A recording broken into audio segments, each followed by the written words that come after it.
আসসালামু আলাইকুম দর্শক, দেশ এবং দেশের বাইরে যে যেখান থেকে আমাদের এই ভিডিওটা দেখছেন সবাইকেই শুভেচ্ছা এবং অভিনন্দন জানিয়ে আমাদের আজকের ভিডিও শুরু করছি। দর্শক, ভিডিওতে আপনারা একটু খেয়াল করে দেখেন যে আমাদের পুকুরের চারো সাইডেই প্রচুর পরিমাণে ঘাস হয়ে গেছে। তো এইখানটা তো একটু খেয়াল করে দেখেন, বড় বড় ঘাস হয়ে গেছে। তো দর্শক, বেসিক্যালি আমরা করি তো মাছের চাষ। তো দর্শকরা আসলে নানান বিষয় আমাদেরকে প্রশ্ন করেন, আমাদের ইউটিউবের ভিডিওতে, ফেসবুকের ভিডিওতে কমেন্ট করেন। তো এখানে একটা বিষয় হচ্ছে কি, অনেক চাষি ভাইরা ইদানিং প্রশ্ন করতেছেন যে ভাই, পুকুর পাড়ের ঘাস আগাছা নিধনের উপায় সম্পর্কে কিছু বলেন। তো ভাই, আসলে বেসিক্যালি আমরা তো মাছ চাষি, সব ধরনের উদ্ভিদের বিষয় তো আসলে ওইভাবে আমরা অভিজ্ঞ না, বা আমাদের তো এরকম অভিজ্ঞতা নাই। তারপরও আসলে যেহেতু পুকুর পাড়ের ঘাস বলেছেন আপনারা, পুকুর পাড়ের আগাছা বলেছেন, যেহেতু পুকুরের সাথে মাছ চাষের সাথে এটা সম্পৃক্ততা আছে, সেই হিসেবে আমাদের যতটুকু অভিজ্ঞতা আছে সেগুলো আজকে আপনাদের সাথে শেয়ার করব। দর্শক, আপনারা অনেকেই জানেন যে প্রায় 1.5-2 বছর যাবৎ আমার এই নতুন প্রজেক্টটা আমি খনন করেছি। এখানে একসাথে 3টা পুকুর আছে। সামনের পুকুরটা 2 একর প্লাস, ওই পাশের পুকুরটা 2.5 একর প্লাস আছে, এবং এই পাশের পুকুরটা 1 বিঘা। এই 3টা পুকুর একসাথে আছে। আমি শুধু ওয়াটার ক্যাপাসিটি বলছি, পাড় সহ আরও অনেক বেশি পরিমাণে জায়গা এখানে আছে। তো একটু যদি খেয়াল করে দেখেন, আমার এই পাড়টা দেখেন যে প্রায় এখনও পর্যন্ত স্টিল নাও 14 ফিটের মতো উঁচা আছে। মূল পানি থেকে, পুকুরের তলার যে পানি, সেখান থেকে 14-15 ফিটের মতো উঁচা আছে। আমার ওই সাইডটাতে 12 ফিট থেকে 13 ফিট এরকম উঁচা আছে, এবং আমি যেইখানটাতে দাঁড়ানো আছে এইখান থেকে আমার ধারণা যে 15 ফিটেরও বেশি উঁচা আছে। কারণ এই সাইডে খাল, তো এই খালের সাইডটাতে আমরা একটু বেশি পরিমাণে উঁচা আসলে রেখেছি ইচ্ছা করে। তো দর্শক, এই পুকুর যখন আমি খনন করি, আগাছা নিধন তো দূরের কথা, তখন এই পুকুরের চতুর্দিকে দুবলা ঘাস লাগানোর জন্য, দুব্বা বলতে আমরা দেশি যে আমাদের একটা ঘাস হয় দুব্বা ঘাস, এটা দেখতে পাচ্ছেন, এইটাতে পুকুরের ওইরকম কোনো ক্ষতি করে না। তো এই দুব্বা ঘাসটা আমরা লাগানোর জন্য, মানে রোপণ করার জন্য, আমরা কিন্তু প্রায় 50,000 টাকা খরচ করেছিলাম।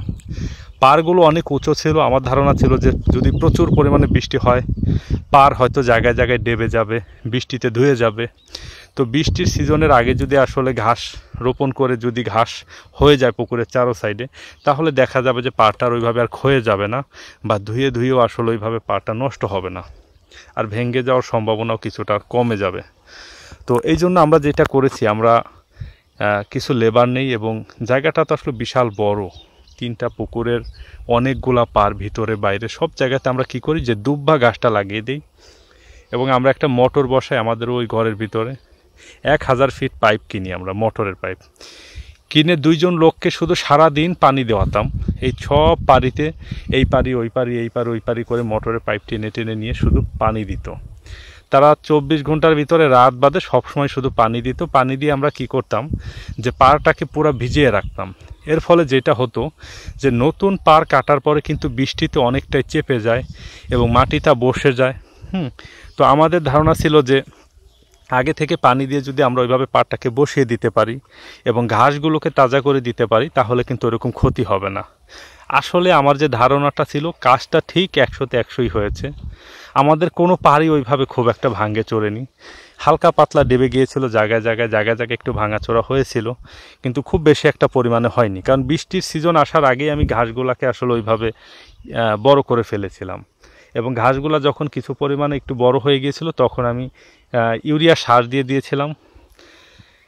ইউরিয়া সার, ডিএপি সার, এইগুলা দেওয়ার ফলে যেটা হয়েছিল যে ঘাসগুলো খুব দ্রুতই আসলে চতুর্দিকে ছড়াই গেছিল। তো এখন ঘাস হয়ে যাওয়ার ফলে দর্শক, আর এত পরিমাণে ঘাস আসলে আমার পুকুর পাড়ে হয় নাই যে যেগুলো আমাকে কেটে আসলে নিয়ন্ত্রণ করতে হবে। আপনারা দেখতে পাচ্ছেন যে এই জায়গাটা দেখেন পরিষ্কার, কারণ আমাদের অত্র অঞ্চলের যত আসলে আমাদের পরিচিত লোকজন বলেন বা আমাদের কাছের লোকজন আছে, এরা এসে কি করে যে গরু ছাগল যারা পোষে, তারা এখান থেকে প্রতিদিন এসে, অনেক মানুষ এখান থেকে এসে ঘাস কেটে কেটে নিয়ে যায়। এই জায়গাগুলো দেখেন ঘাস কাটতে কাটতে খালি করে ফেলেছে। কিন্তু আমি সবাইকেই বলে দিয়েছি, আপনারা ঘাস কাটবেন, কিন্তু একটু খেয়াল করে দেখেন যে সম্পূর্ণ গোড়া থেকে কাটতে দেয় না, কিছু অংশ আমি রেখে যেতে বলি। এইখান থেকে আবার একটু পানি পেলে, বৃষ্টি হলে আবার দেখা যাবে যে 1 মাসের ভিতরে এইখান থেকে আবার ঘাস হয়ে যায়। তো দর্শক, তো এইরকম আসলে ঘাস হয়ে গেলে যদি পুকুরে গ্রাস কাপ মাছ বেশি থাকে, রুই জাতীয় মাছ থাকে, এই ঘাস কেটে কেটে দিলে কিন্তু ঘাস খায়। দেশে চায়না পুঁটি থাকলেও খায়। কিন্তু দর্শক, অনেক চাষি ভাইরা এই ঘাস সম্পূর্ণরূপে নিধন করতে চান, এটা ভুল। যদি সম্পূর্ণরূপে আসলে ঘাস পচা বা ঘাস মরা ওষুধ দিয়ে যদি ঘাস নিধন করে ফেলা হয়, তাহলে বৃষ্টি গাদলা দিনে যে সমস্যাটা হবে, যে পাড়টা কিন্তু ধুয়ে ধুয়ে ধুয়ে ধুয়ে আসলে চিকন হয়ে যাবে এবং পাড়টা কিন্তু ক্ষয়ে যাবে, আস্তে আস্তে অল্প অল্প করে ক্ষয়ে যাবে। এই জন্য কিছু কিছু ঘাস থাকা ভালো। তবে অতিরিক্ত পরিমাণে আগাছা এবং জঙ্গল টাইপের হয়ে যায়, এই রকম হতে দেওয়া যাবে না। এটা হলে আপনার এখানে যারা কর্মরত আছে তাদেরকে দিয়ে বা লেবার ফাংশন দিয়ে আপনাকে এটাকে নিয়ন্ত্রণে রাখতে হবে, যেন অতিরিক্ত বেশি পরিমাণে না হয়ে যায়।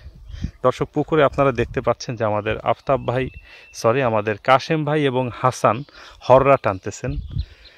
তো আজকে আমাদের কাজের একটু চাপ কম, এই পুকুরটাতে আজকে উপন্যাসক করা হবে।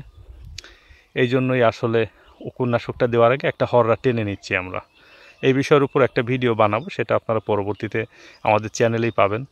তো দর্শক, যে বিষয়ে কথা বলছিলাম, যে এই আগাছা আপনারা কিভাবে নিয়ন্ত্রণ করতে পারেন, যাদের পারে অনেক বেশি হয়ে যাবে, তো তাদের জন্য আমার পরামর্শ হচ্ছে, যদি বৃষ্টি গাদলার সিজনে হয় তাহলে এগুলাকে আপনারা লোক দিয়ে কেটে কেটে নিয়ন্ত্রণ করেন। কেটে কেটে যদি নিয়ন্ত্রণ করেন তাহলে বেশি ভালো হবে। এবং যদি আপনারা বর্তমানে এগুলাকে নিয়ন্ত্রণ রাখার জন্য বা মেরে ফেলার জন্য কিন্তু এখন ওষুধ পাওয়া যায়, ঘাস পোড়া ওষুধও পাওয়া যায় এবং ঘাস পচা ওষুধও কিন্তু পাওয়া যায়।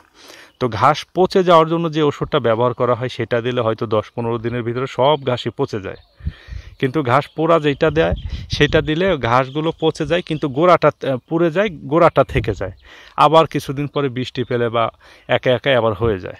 তো দর্শক, আমি কখনোই সাজেস্ট করব না যে পুকুর পাড়ে আপনি ঘাস পচা দিয়ে সম্পূর্ণরূপে ঘাস নিধন করে ফেলেন। এতে আপনার ভবিষ্যৎ যে পুকুরের পাড়, এটা আসলে হুমকির মুখে থাকবে। তো আর যদি আপনারা ঘাস পোড়া অথবা ঘাস পচা ওষুধ দিতেও চান, তবে অবশ্যই বিষয়ে আপনাদের সতর্কতা আছে, যেই জন্য আসলে আজকের ভিডিওতে আমার আসা। আমি 15 সালের কথা বলছি। আমার একটা পুকুরে রুই মাছ কাতলা মাছের সাথে আসলে মিশ্র হিসেবে গুলশা ট্যাংরা মাছ ছাড়া ছিল।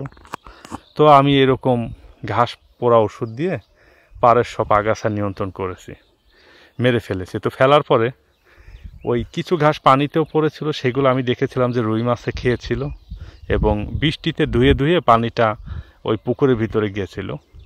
তো পুকুরের ভিতরে যাওয়ার পরে দর্শক, হিউজ পরিমাণে প্রথমে 2-1টা রুই মাছ মারা গেল এবং তারপরে দেখা গেছে যে হিউজ পরিমাণে রুই মাছ আমার পুকুর থেকে মরা শুরু হইলো এবং মাছ মরার কোনো কারণই আমি খুঁজে পাচ্ছিলাম না। কাতলা মাছও মারা গেছিল। পরবর্তীতে আমি মাছ কেটে পেট কেটে দেখলাম যে মাছের পাকস্থলীগুলো একদম জ্বলে পুড়ে গিয়েছে এবং মাছের যে ফুলকাটা একদম, মাছ তাজা কিন্তু ফুলকা সাদা হয়ে গেছে, একেবারে টোটাল সাদা হয়ে পচা পচা টাইপের একটা কালার হয়ে গিয়েছিল। তো পরবর্তীতে আমি চিন্তা করে বের করলাম যে আসলে এই পুকুর পাড়ে এরকম ঘাস পচা ওষুধ ব্যবহার করার কারণে আমাদের এই পুকুরটাতে এই সমস্যাটা হয়েছে। এবং পরবর্তীতে আমার মৎস্য অধিদপ্তর এক ভাই ছিল, ওনার সাথে আলাপ করলাম, উনিও সেম কথাই বললেন। তারপর থেকে আসলে এই বিষয়টাতে আমরা সতর্ক থাকি। অতিরিক্ত যদি ঘাস হয়ে যায়, আমরা যেটা করি যে যখন বৃষ্টি গাদলার সিজন চলে যায়, ধরেন ভাদ্র আশ্বিন মাসের দিকে, তখন আমরা কিছু পরিমাণে ঘাস পোড়া ওষুধ দিই, পচাটা না। পচাটা দিলে গোড়া সহ পচে যায়, এর যে মূল থাকে মূল সহ পচে যায়। কিন্তু পোড়াটা দিলে শুধু ঘাসগুলো পুড়ে যায়, কিন্তু গোড়াটা থাকে, আবার পরবর্তীতে আস্তে আস্তে হয়।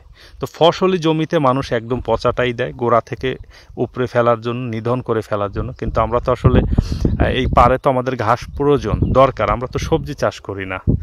এই জন্য বেসিক্যালি আমাদের এই পাড়ে কিছু ঘাস আমাদের রাখা লাগে, পাড়টাকে শক্তভাবে মজবুতভাবে টিকিয়ে রাখার জন্য। এবং দেখলেও ভালো লাগে, আসলে চোখ জুড়িয়ে যায়, কীরকম সুন্দর সবুজ কালার, আমার খুব ভালো লাগে এইগুলো। আসলে স্পর্শে আসলে আমার খুব আনন্দ পাই আমি। তো দর্শক, এই বিষয়টাতে সতর্ক থেকে আপনাদেরকে পুকুরের পাড়ের যে আগাছা সেগুলোকে নিয়ন্ত্রণ করতে হবে। এবং কচু গাছ থাকে পুকুর পাড়ে, বিশেষ করে যাদের কচু গাছ থাকে, এগুলা হাজারবার কোটিবার কেটেও নিয়ন্ত্রণ করা যায় না। এই বৃষ্টির সিজনটা চলে গেলে কচু গাছে ঘাস পচা ওষুধটা দিয়ে দেন, একেবারে গোড়া থেকে কচুর যে গোড়া শিকড়, যে আমরা মূল বলি বা কচুর যে লতি বলি, সব পচে যায়, কিচ্ছু থাকে না। তো অবশ্যই বৃষ্টির দিনে দিবেন না, এটা সতর্কতা। মাছের শারীরিক সুস্থতায় যে আমরা মাছ চাষ করি, মাছের বড় করার পাশাপাশি মাছের যে শারীরিক সুস্থতা এবং একে যে আসলে শারীরিকভাবে একটা সুস্থ নিশ্চয়তা, এটা দেওয়াটা কিন্তু আমাদের কর্তব্য। এই কর্তব্যটা মেনেই কিন্তু আসলে আমাদেরকে মাছ চাষ করতে হবে দর্শক। তো দর্শক এবং সম্মানিত চাষি ভাইয়েরা, পুকুর পাড়ের আগাছা নিধন সম্পর্কে আমাদের এই সংক্ষিপ্ত ভিডিওটি দেখে যদি আপনাদের কোনো চাষি বা খামারি ভাইয়ের সামান্য পরিমাণ আসলে উপকার হয়, তাহলেই কেবল আমাদের এই ভিডিওটা করার সার্থকতা থাকবে। দর্শক, আমাদের এই ভিডিওটি যদি আপনাদের ভালো লেগে থাকে, তাহলে ফেসবুক থেকে যারা আমাদের ভিডিওটা দেখবেন, আমাদের ফেসবুক পেজটাকে লাইক দিয়ে আমাদের সাথেই থাকবেন, এবং ইউটিউব থেকে যারা আমাদের ভিডিওটা দেখছেন, আমাদের ইউটিউব চ্যানেলটাকে সাবস্ক্রাইব করে আমাদের সাথেই থাকবেন। আমাদের হাবিবুর রহমান মৎস্য প্রকল্প নামক এই চ্যানেলটাতে মাছ চাষ বিষয়ক নানান ধরনের তথ্য এবং পরামর্শ আপনারা পাবেন। একটা জিনিস খেয়াল করে দেখেন যে আমাদের চ্যানেলটা মাছ চাষ বিষয়ক চ্যানেল, কিন্তু আজকে আমি আলাপ করতেছি পুকুর পাড়ের আগাছা নিধন সম্পর্কে। এই যে আমার গতকালকে একটা কল আসছিল, ভদ্রলোক, ওনার নামটা আমি মনে করতে পারতেছি না, কুমিল্লা থেকে যে ভাই ফোন করছিলেন, হয়তো আপনি আমার ভিডিও দেখছেন। উনি ঘাস যে পচানো বা পুরানো ওষুধ, ওনার প্রজেক্টও মোটামুটি বড়, সেগুলো এনে রেখেছেন, তো দিবেন কিনা সেই জন্য আমাকে ফোন কল করেছিলেন। তো পরে আমি আমার পূর্বের সেই অভিজ্ঞতা ওনার সাথে শেয়ার করি যে ভাই, আমার কিন্তু এই বৃষ্টির দিনে দিয়ে এই সমস্যা হয়েছিল, অনেক মাছ মেরে ফেলেছিলাম। পরবর্তীতে উনি খুবই খুশি হয়েছেন এবং ধন্যবাদ জানিয়েছেন আমাকে, এবং বললেন যে ভাই, আপনার সাথে শেয়ার না করলে হয়তো আমাদের আজকে একটা সমস্যা হইলেও হতে পারতো। তো ভাইয়েরা, যে কোনো কিছু করার আগে আসলে জানার কোনো শেষ নেই, বোঝার কোনো বয়স নেই। খুব ভালোভাবে বুঝে শুনে জেনে, যারা অভিজ্ঞতা আছে যাদের, তাদের সাথে শেয়ার করে তারপরে কাজটা করেন, দেখেন ইনশাল্লাহ সফলতা আসবে।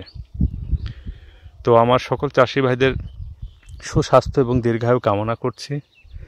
আর যাদের পুকুর পাড়ে আসলে ছাগল থাকে বা গরু থাকে, প্রজেক্ট আকারে যারা করেন, অ্যাগ্রো টাইপের যে গরুর ফার্ম, ছাগলের ফার্ম, আমাদের কিন্তু পরিকল্পনা আছে দর্শক, দোয়া করেন সবাই। এই পাশটাতে আমরা ছাগলের ফার্ম করব, এবং ওই সাইডটাতে আমরা গরুর ফার্ম করার জন্য দুইটা জায়গা করেছি, এইখানে একটা করেছি, ওইখানে একটা করেছি। আমাদের পরিকল্পনা আছে, ধরেন যে নিজেরা খাওয়ার জন্য, দুধ খাওয়ার জন্য একটা গরু পালবো এবং কোরবানি করা লাগে, পাশাপাশি এক্সট্রা যদি 2-3টা থাকে, প্রচুর যেহেতু ঘাস আছে, লোকজন আছে, এবং কিছু ছাগল আসলে পোষার আমার খুব ইচ্ছা। কারণ আমাদের প্রিয় নবী হযরত মুহাম্মদ সাল্লাল্লাহু আলাইহি সাল্লাম ছাগল পোষাকে পছন্দ করতেন, এবং উনি নিজে ছাগল পুষতে বলেছেন। উনি বলেছেন যে আপনারা মুমিনরা সবাই ছাগল পালন করেন। সেজন্য আসলে আমার এটার প্রতি একটা আগ্রহ যে নবী সাহেবের বলা একটা কথা, এটা করে দেখি কেমন হয়। ইনশাল্লাহ আসলে ফাইন্যান্সিয়াল একটা ব্যাপার আছে, ভবিষ্যতে আমার পরিকল্পনা আছে এইখানটাতে একটা ছাগলের ফার্ম করার। ওইকে পাশে একটা পুকুর আছে, ওই পুকুরের মাঝখানে আমি করব, মলগুলো যেন পানির ভিতরে পড়ে। একটা বিষয় কি দর্শক, এই যে খেয়াল করে দেখতেছেন খালের পাশ দিয়ে যে নেপিয়ার ঘাস, এই নেপিয়ার ঘাসগুলো একটা সময় কিন্তু আমি নিজে রোপণ করেছিলাম। এই সাইডটাতে পুরা পাড়িটা দিয়ে নেপিয়ার ঘাস রোপণ করেছিলাম। তখন পুকুরে প্রচুর পরিমাণে গ্রাস কাপ মাছ থাকতো। প্রতিদিন আমরা 2 ঝুড়ি 3 ঝুড়ি করে এই পুকুরে কেটে কেটে ফেলতাম, এবং প্রতিদিন বিকেলবেলা ফেলতাম বা এরকম দুপুরে রোদের ভিতরে ফেলতাম। পরের দিন সকালে দেখতাম যে আর একটা ঘাসও নাই, 2-1টা দেখতাম যে ভাসতেছে। আর এই চতুর্থ সাইডে যে আরেকটা ঘাস আছে, এই যে আখের মতো দেখতে পাচ্ছেন যে মাথাগুলো, এটা একটু মুখে নিয়ে দেখবেন যে হালকা হালকা মিষ্টি মিষ্টি লাগে। এই ঘাসটা প্রচুর খায়, গ্রাস কাপ মাছেও খায়, রুই মাছেও খায়। আমি নিজে রুই মাছকে এই ঘাসটা প্রচুর পরিমাণে, বিশেষ করে যে এই ঘাসটা খেতে দেখেছি। এবং দুব্বা ঘাসটা খায় কিছু কিছু মাছে, সব মাছে আবার খায় না। এটা একটু মানে একটু টেস্টটা একটু, এর পাতার টেস্টটা একটু ঝাঁঝালো টাইপের, তো তবে গ্রাস কাপ মাছে খায়। অন্যান্য কোন কোন মাছে ভালো খায় সে বিষয়ে অতটা আমার জানা নেই। রুই মাছকে আমি খেতে দেখেছি, কোমল যে আগা ডগাগুলো থাকে এগুলো রুই মাছেও খায়। তো বিষয় হচ্ছে, একটা সময় ঘাস আমরা পুকুরে দেওয়ার জন্য রোপণ করেছি, আর এখন মানুষকে কেটে নিয়ে যাওয়ার জন্য বলি। এইটাই আসলে বিষয়, প্রয়োজন শেষ, আমরা কাটার জন্য ব্যস্ত। এইটাই আসলে দুনিয়ার নিয়ম, যেটা প্রয়োজন থাকে সেটাই আমরা ব্যস্ত, যেটা প্রয়োজন শেষ সেটা ফেলার জন্য ব্যস্ত।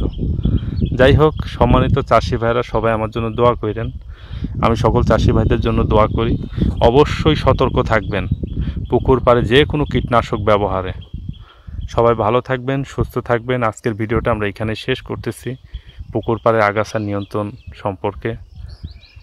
সবার সুস্বাস্থ্য এবং দীর্ঘায়ু কামনা করে আমরা আজকে ভিডিওটা এখানে শেষ করব। তবে একটা বিষয় কি দর্শক, ডুমুর গাছ বা কেউ কেউ বলেন যে মাকাম ফল গাছ, হ্যাঁ, বন্যা গাছ বা সিডলের যে ডাল হয় অনেক শক্ত, এইগুলা হতে দিবেন না। এগুলা হলেই কেটে ফেলবেন, বিশেষ করে হিজল গাছটা। এগুলাতে পরবর্তীতে প্রচুর পরিমাণে বংশবৃদ্ধি করে এবং পুকুরে পাড়ে একদম পাতা টাতা ফুল ফল পরে কিন্তু নষ্ট করে ফেলে। এবং বিশেষ করে সিটকি গাছ যেটা, এই সিটকি গাছটা হইলে কিন্তু প্রচুর ইঁদুর হয় পুকুর পাড়ে। এই জন্য সিটকি গাছ দেখলেই কেটে ফেলে দিবেন, কখনো হইতে দিবেন না। তো দর্শক, সবাই ভালো থাকেন, সুস্থ থাকেন। আসসালামু আলাইকুম।